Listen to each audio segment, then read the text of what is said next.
Hello? Is this thing on? Is it working? Oh, we're rolling. Okay, cool.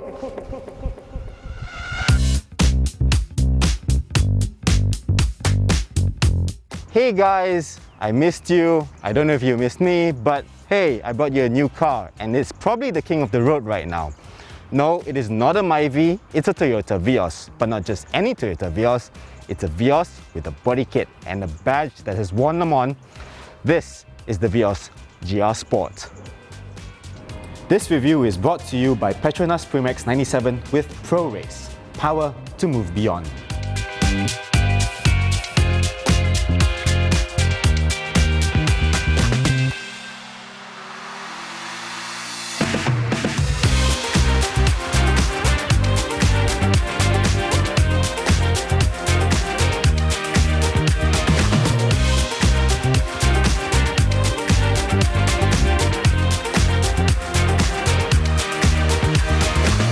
Now, Toyota has been pushing the Gazu Racing name in motorsports for a while now, and for a short while, it didn't really catch on. Firstly, it is quite a weird name, and for a short while, it didn't really actually win anything. But then it won Le Mans and WRC, and then it came out with cars such as the GR Supra, and the GR Yaris, and the GR86.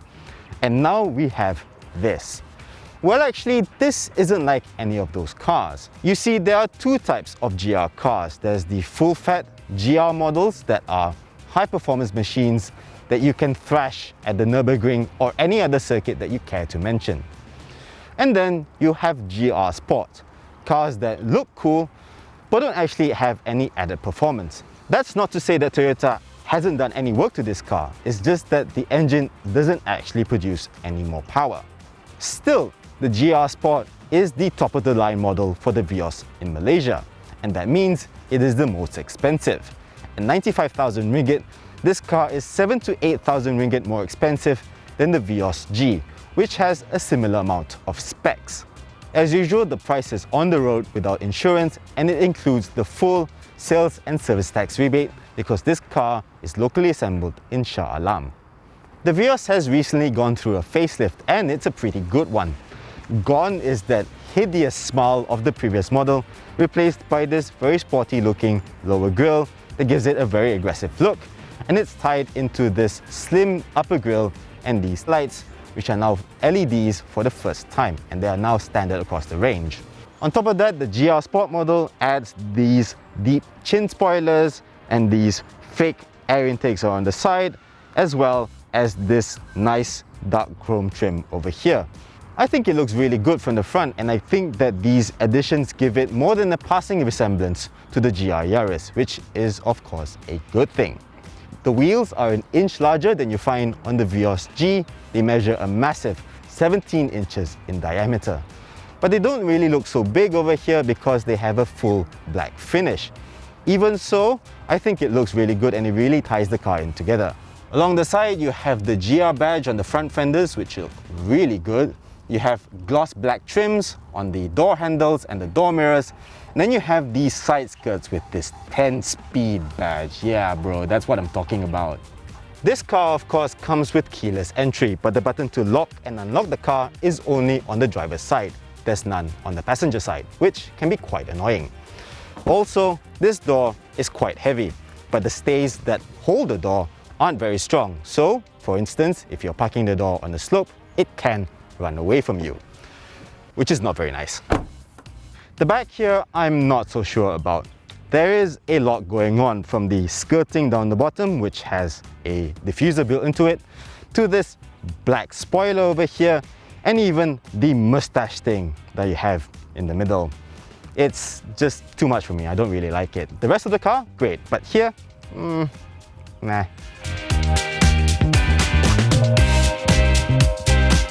In here, the Vios is starting to show its age a little bit.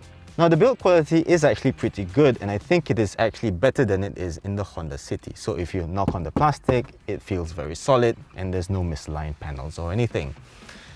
But there is a lot of hard plastics over here. Now, that's quite normal in the B segment class, but a lot of its competitors now use like leather and rail stitching to give it that sort of premium feel. I mean, this this fake stitching, this is foul. Also, the design is quite normal. You don't get the big touchscreens or the digital instrument clusters that you have in other models. You just have the small 4.2-inch multi-info display over here. The rest of the gauges are analog. So this does feel a bit old school, and compared to the rest of the class, this is the one that feels most like a traditional B-segment sedan. However, it's not all bad here. You still have a touchscreen over here. It's not an OEM system, of course, and it does have an aftermarket interface on it, which I don't really like. But then again, you do have Apple CarPlay and Android Auto as standard, so you don't really have to deal with all of that. However, I want to bring your attention to the 360-degree camera system. Now, this is a rare feature in the segment. I think only the Proton X50 and the Nissan Almera have this sort of feature. It's not the best quality system out there. I mean, these graphics for the 3D system sort of looks like GTA 3, to be honest. But the worst part of the system is when you indicate. This screen pops up every time you indicate. Now, it's not the Honda Lane Watch system, which is a blind spot camera. You just have a general view of the side of the road so you don't hit the curb, for example. Now, that's good for low speed parking, but it only goes away after 20 kilometers an hour. So if you're stuck in a jam, for instance, and you want to change lane and you want to see what you're doing in the navigation, every time you hit the indicators, this comes on and you can't turn it off. It's just really annoying, and it tries to do this whole thing like the Nissan system where it detects moving objects and it will beep for you, but this beeps a lot of the time and is really, really annoying. What about the rest of the car? Well, it's not too bad. The seats are very, very nice. They come in this nice leather and suede upholstery, and you've got this very nice GR badge over here. You also have this GR animation on the multi-info display and a GR badge on the seats as well, so that's nice. However, the one thing about the seat is that it's quite high, and the steering wheel is nice to hold. I don't really like this leather wrap around it, but the thing that I don't like about it is that it's quite close to the dashboard. I like my steering wheel to be quite close to my chest. This doesn't really do it for me. Also, it's quite low, even in its highest position, as you can see.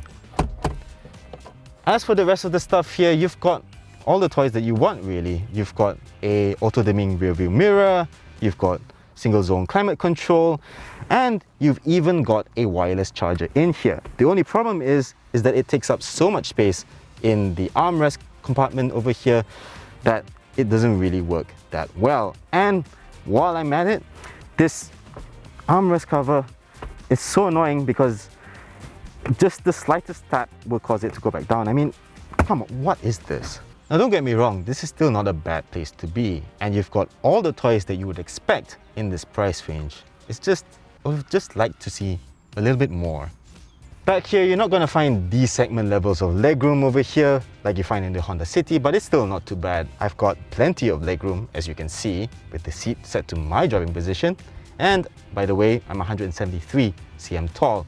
The only problem is that my head is brushing against the headline over here because the roof slopes quite far back. So in terms of headroom, that's not so good, although I can still slouch and be quite comfortable.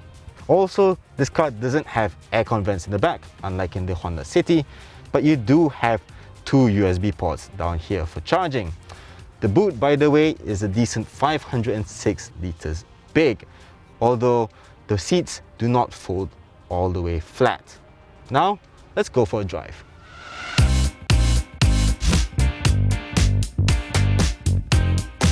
So Toyota has changed much with the Vios for the GR Sport, but what it hasn't changed is under the bonnet. You still get the same 1.5 litre naturally aspirated dual VVTi engine, making 107 PS and 140 Newton meters of torque. That's not a lot when you consider that for the same amount of money, you can get a naturally aspirated engine with more power in the Honda City. You can get a 1 litre turbocharged engine in the Nissan Almera with more torque, and you can get a 1.5 litre turbocharged engine in the Proton X50 that is basically better in pretty much every single measurable metric. Still, there's nothing wrong with a good naturally aspirated engine, and this is not bad. Sure, there's not a lot of power, but it is very smooth, it revs very cleanly, and what little performance it has, it gives up very readily.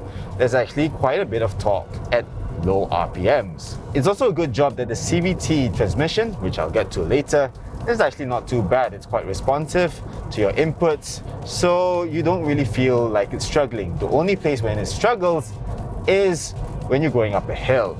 There you do tend to feel that it's a little bit underpowered maybe, but otherwise it's not actually that bad. Now we come to the CVT, and this is where Toyota has done a lot of work. It's still the same unit, but it now has up to 10 virtual ratios.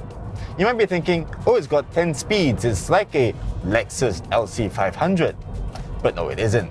Yes, you have 10 ratios, but the spread is still the same.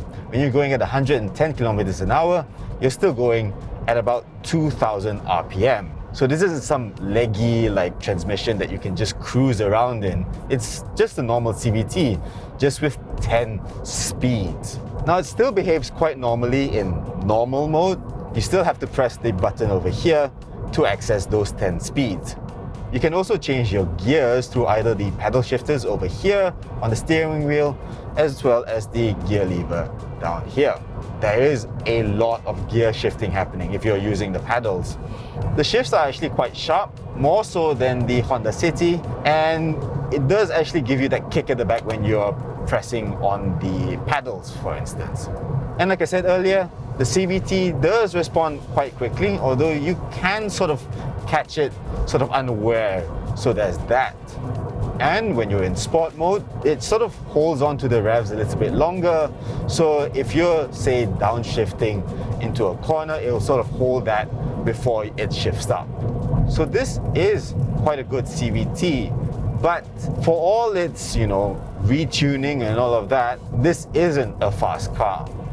Despite the sporty looks, the GR Sport is as economical as other Vios models, managing to average 13 kilometers per litre. Thank the efficient, naturally aspirated engine and CVT for that. If you're light-footed enough on the highway, you may even hit the 20 km per litre mark. The test was carried out with Petronas Premix 97 with Pro Race, the fuel that gives you unbeatable power as well as better responsiveness and fuel efficiency. Now with Settle, you can enjoy the ultimate convenience and safety. Pay for petrol from inside your own car. Just pay, pump and go. Now available at over 1,000 Petronas stations nationwide. And while you're at the station, enjoy Makan at Mesra. Fresh and well-balanced premium food at affordable prices, available at your convenience. Petronas, your seamless retail on-the-go partner.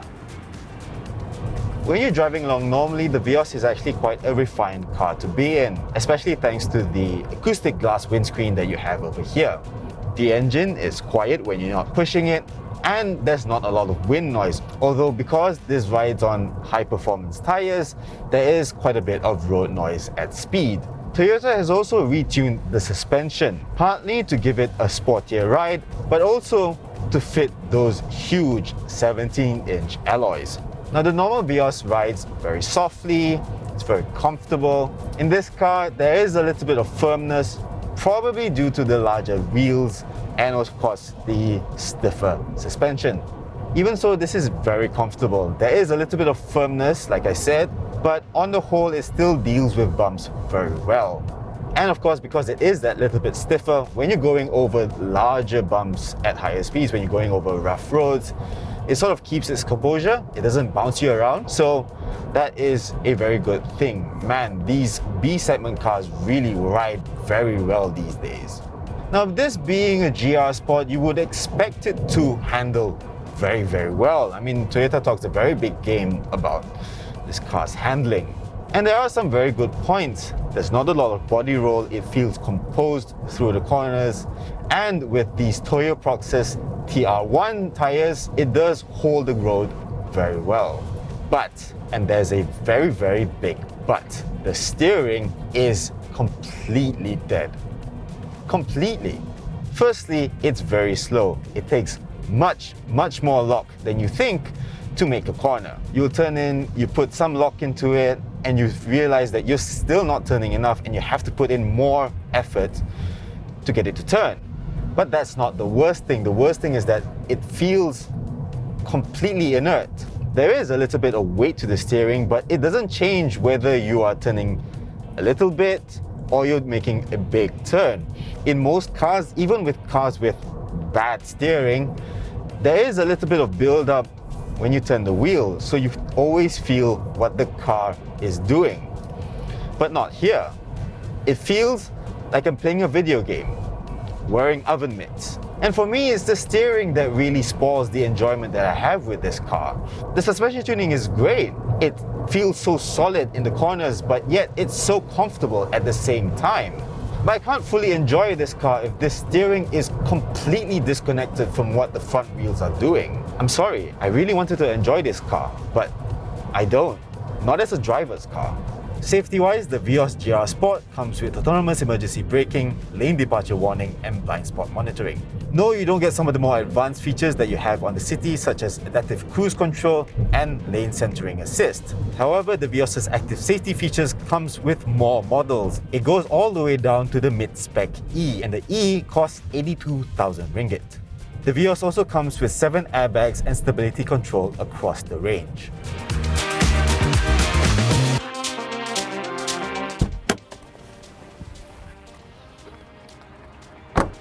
Now, I would freely admit that this is not my kind of car. I like my performance cars to be performance cars and my normal cars to be normal cars, and the Vios GR Sport sits somewhere in between. It's a good looking car for sure, but it's not that fast, and the CVT and suspension tuning, while very good, doesn't actually make this car that much nicer to drive.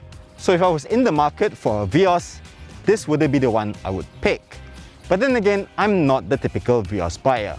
If I had 90,000 ringgit to spend on a car, I wouldn't be spending it on a Vios or a City or an Almera. But a lot of people are, and what they want is a solid, dependable, no-nonsense sedan that looks quite sporty. And this is exactly that car. And yes, I've been nitpicking this car a lot, but a lot of the things that I've said are the sort of things that people either don't care about or they won't notice, as evidenced by the huge amount of Vios cars on the road. And make no mistake, this is the best Vios that Toyota has ever made. And a lot of people who buy the Vios want their cars to look exactly like this one. So fair play to them. It is a good car. It's just not for me. This review is brought to you by Petronas Primex 97 with Pro Race. Power to move beyond.